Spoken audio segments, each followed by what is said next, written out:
Cependant, il y a ici comme un piège.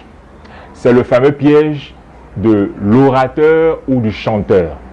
C'est-à-dire que celui qui prêche un message ou qui chante un cantique doit être le premier concerné par les paroles du prêche ou du chant. Il en devient donc en même temps le cobaye et le modèle.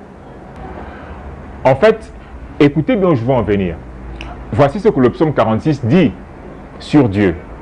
Il dit, c'est Dieu qui a fait cesser les combats jusqu'au bout de la terre. C'est lui qui a brisé l'arc, qui a rompu la lance. Et c'est lui qui a détruit par le feu les chars de guerre.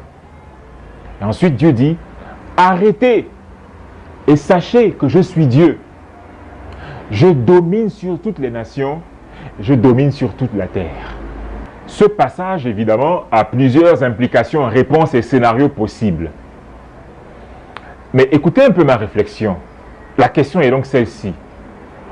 Pourquoi Dieu a-t-il exigé que ce soit les sopranos et les ténors qui chantent ce cantique où on demande de cesser les conflits et les guerres, qu'elles soient internes ou externes? Bon, là encore, il y a plusieurs réponses possibles. Mais l'une des plus simples, qui va peut-être énerver certains, c'est celle-ci.